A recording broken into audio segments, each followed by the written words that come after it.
یہ بھی کوئی پرویز خٹک صاحب کو کوئی زیادہ پسند نہیں ہے، کیونکہ ان کا جو معاملہ ہے وہ بڑا ایک سیدھا سیدھا معاملہ ہے، وہ ان افیکٹو ہیں، اور وہ اس وقت وہ اور مینیپولیٹر وہ بہت بڑے ہیں. تو وہاں پر جو اصل جو واقعہ ہوا وہ لیاقت خٹک صاحب کے صاحبزادے ہیں، احد صاحب. وہ وہاں پر تحصیل کونسل کے چیئرمین بھی رہے ہیں پہلے. وہ اس سیٹ کا وہ اس کو لینا چاہتے تھے. اب پرویز خٹک صاحب کا اپنا بیٹا بھی ہے جس کو وہ پالیٹکس میں وہ چاہ رہے تھے کہ یہ سیٹ اس کے پاس جائے. تو جب یہ معاملہ بگڑا، اب دونوں کزنز کے درمیان جب یہ سارا معاملہ ہوا، تو پرویز خٹک صاحب نے یہ کیا کہ انہوں نے جمشید صاحب جو جن کا انتقال ہوا، جن کے انتقال کی وجہ سے یہ نشست خالی ہوئی تھی، ان کے صاحبزادے کو ٹکٹ دے دیا وہاں پہ. لیکن وہ اب وہ جو آپس میں جو ان کا جھگڑا چل رہا تھا، جو پولیٹیکل رائیولری چل رہی تھی، وہ اس کو کنٹرول وہاں پر وہ پھر اس طرح سے انفولڈ ہوئی کہ جو احد صاحب تھے، جو لیاقت خٹک کے صاحبزادے ہیں، انہوں نے کہا کہ جی ہم اس میں بالکل مدد کرتے ہیں، نون لیگ کی مدد کریں گے. اب اس کی ایک وجہ یہ بھی ہے کہ یہ کہا گیا تھا کہ جو آپ آزاد چھوڑ دیں، جو یعنی سیٹ جو ہے اگر کوئی کسی کے ساتھ بھی جانا چاہے تو آپ اس کو یعنی آزاد کر دیں، جو ناظمین ہیں کہ وہ جہاں پر بھی جس طرف بھی وہ جانا چاہیں. تو لیاقت خٹک صاحب اور ان کے ساتھی یہ کہتے ہیں کہ یہ بنیادی طور پر ایک انڈرسٹینڈنگ تھی، اور اگر انہوں نے مخالفت کی ہے تو وہ تحریک انصاف کی اس پالیسی کے تحت انہوں نے وہ ووٹ دیے نون لیگ کے امیدوار کو، کہ جو مرکزی قیادت تھی اس نے مقامی لوگوں کو آزاد کر دیا تھا کہ آپ اپنی مرضی سے جوڑ توڑ کر کے آپ ووٹ دیں. تو احد صاحب نے جو نون لیگ کے امیدوار ہیں ان کو ووٹ دیا، ان کے ساتھ وہ الیکشن لڑے، پی ٹی آئی کی جو ورکرز تھے کھلے عام انہوں نے ان کو ووٹ دیے. تو یہ جو فیصلہ تھا، یا تو مرکز سے یہ ہدایت ہوتی کہ آپ نے بالکل یہ کام نہیں کرنا، اور ڈسپلن کی آپ نے خلاف ورزی نہیں کرنی، جو ٹکٹ ہے اسی کو سپورٹ کرنا ہے، تو پھر تو ہم یہ کر دیتے. ایسی کوئی بات نہیں تھی. پھر بھی لیاقت خٹک صاحب یہ کہہ رہے ہیں کہ میں عمران خان صاحب سے آج بھی ملنے کا خواہش مند ہوں، میں پی ٹی آئی میں ہوں، پی ٹی آئی کا تھا، پی ٹی آئی میں رہوں گا، لیکن مجھے وہ ایک ملاقات کا موقع دیں جس میں میں یہ ساری چیزیں انہیں ایکسپلین کر سکوں. تو ہو سکتا ہے عمران خان صاحب لیاقت خٹک صاحب کو سن لیں، ان کو سننا بھی چاہیے، کیونکہ یہ پرویز خٹک صاحب کے صاحبزادے اور لیاقت خٹک صاحب کے صاحبزادے اور ان کی آپس کی جو رائیولری تھی اس نے تحریک انصاف کو ایک بڑا دھچکا پہنچایا. لیکن ٹھیک ہے، اس سے ایک سبق سیکھنا چاہیے، اور بجائے اس کے کہ آپ وزارت سے نکال دیں پھر پارٹی سے نکال دیں، اگر وہ لوگ اتنے طاقتور ہیں پولیٹیکلی اور آپ کے ساتھی ہیں کہ آپ کو الیکشن ہرا سکتے ہیں پارٹی کو، تو ان کو ناراض کرنا مناسب نہیں. جبکہ آپ نے ایک پہلے یہ بات کہہ بھی دی ہے کہ مقامی طور پر جس طرح چاہیں آپ فیصلہ کر لیں. بہرحال لیٹ سی کہ کیا ہوتا ہے. آئی ہوپ کہ خان صاحب اس حوالے سے کوئی ایسا فیصلہ کریں گے جس سے پارٹی کو مزید نقصان نہ پہنچے. اب آ جاتے ہیں جناب دوسری طرف. آرمی چیف ایک بڑی روبسٹ اور بڑی زبردست ڈپلومیسی کر رہے ہیں. ابھی جو روس کے خصوصی نمائندے افغانستان کے لیے ہیں، ضمیر کابلوف، وہ بھی آئے ہوئے ہیں، ایک طرح کے منسٹر ہیں وہ، اور انہوں نے آرمی چیف سے بھی ملاقات کی ہے. انہوں نے شاہ محمود قریشی صاحب سے بھی ملاقات کی. ایک نئی ونڈو آف اپرچونٹی بن رہی ہے. امریکہ نے طالبان کا جو معاہدہ تھا اس کو ہولڈ کر لیا کہ جی ہم اس کو ریویو کر رہے ہیں، دیکھیں گے کہ کیا ہوگا. اس پہ رشیا نے جمپ ان کیا ہے، کیونکہ وہاں پر ایک بددلی پھیل گئی ہے افغانستان میں، اور ایسا لگ رہا ہے کہ یہ جو ساری نیگوسیشنز ہوئی وہ کہیں ضائع نہ ہو جائیں، کہیں دوبارہ جنگ نہ شروع ہو جائے. تو انہوں نے رشیا نے آ کے کہا ہے کہ جو افغانستان، پاکستان اور رشیا، اس کے ساتھ چائنا، ان سب کے ساتھ مل کر تو انہوں نے کہا ہے کہ اس کو ری نیگوشیٹ کر لیتے ہیں اس ساری ڈیل کو. تو یہ ایک بڑی ونڈو آف اپرچونٹی ہے پاکستان کے لیے، کیونکہ رشیا میں تھوڑا سا اسکیپٹسزم ہے پاکستان کے حوالے سے، کہ یہ بہت ہی پرو امریکن بیوروکریسی بھی، اور فورسز کے اندر بھی، جوڈیشری کے اندر بھی، ہر طرف امریکہ کے جو انفلوئنس والے لوگ ہیں. تو وہ رشیا کے ساتھ کوئی بھی جو پاکستان کا ایک قریبی جو رول بننے لگتا ہے تو اس میں آ کے وہ رکاوٹ ڈال دیتے ہیں. ایک بڑی اچھی زبردست اپرچونٹی ہے یہ. دوسری طرف چائنا نے بھی آرمی چیف سے 1.5-2 دن پہلے ان کے سفیر نے ملاقات کی ہے، اور اس میں جو سی پیک کے حوالے سے جو بھی معاملات ہیں اس کو بہتر انداز میں آگے لے جانے کی کوشش کی ہے. تو یہ پھر ایک خبر جو یہ بھی آ رہی ہے کہ جرمنی نے انڈیا کو ہتھیار بیچنے سے معذوری کا اظہار کیا. انہوں نے کہا کہ یہ جس طرح سے کشمیر میں ظلم ہو رہا ہے وہاں پر بھارتی فوج غیر ذمہ داری کا مظاہرہ کرتے ہوئے وہاں پہ لوگوں کو جس طریقے سے بھون رہی ہے، قتل کر رہی ہے اور اسلحہ وہاں پر استعمال کر رہی ہے، تو جرمنی از ناٹ کمفرٹیبل کہ وہ ان کو یہ اسلحہ ان کو دیا جائے. تو ایک علاقے میں اب دوسرا سعودی عرب کی بات بھی آپ کے سامنے ہے کہ وہاں پر انہوں نے پرنس محمد بن سلمان کی بجائے شاہ سلمان سے جو بائیڈن نے رابطے کی بات کی ہے. اور بہت سارے جو ایریٹنٹ ہیں وہ ختم تو کیے ہیں سعودیز نے، قطر سے تعلقات بنا لیے ہیں، ریوائیو کر لیے ہیں.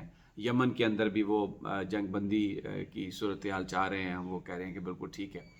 تو ایک ایسی ونڈو آف اپرچونٹی نکل رہی ہے پاکستان کے لیے کہ جس میں پاکستان چائنا کے ساتھ اپنے تعلقات بہتر رکھ سکتا ہے، رشیا کے ساتھ ہم ایک نئے ریلیشن شپ میں انٹر ہو سکتے ہیں. کیونکہ جو رشین پریزیڈنٹ ہیں مسٹر پیوٹن، وہ یہ کہتے ہیں کہ میں صرف فوٹو آپ کے لیے نہیں آنا چاہتا، اگر کوئی ایک ڈیولپمنٹ ہو رہی ہے رشیا اور پاکستان کے بیچ میں تو وہ پاکستان کے ساتھ مل کر کام کرنے کے لیے تیار ہیں. اور اب ٹائم ہے کہ آپ اس اسکیپٹسزم کو ختم کریں. اب یہ ٹائم ہے کہ آپ جو اسٹریٹجک شفٹ ہے اس کو حقیقی معنوں میں آپ مٹیریلائز کریں. اور چائنا، رشیا، پاکستان اور اس خطے میں جو دوسرے ممالک ہیں جن میں ایران بھی شامل ہے، جن میں ٹرکی بھی شامل ہے، یہ سارے کے سارے مل کر اگر ایک نئی شروعات کریں تو یہاں پر اس خطے میں بڑی بہتری آ سکتی ہے. جیسے جیسے اپڈیٹ آئے گی میں آپ کے ساتھ انشاءاللہ تعالیٰ اسے شیئر کروں گا. اپنا اور اپنے ساتھیوں کا خیال رکھیے. مجھے اجازت دیجیے اگلی ویڈیو تک. انشاءاللہ جلد ملاقات ہوگی. اللہ نے کے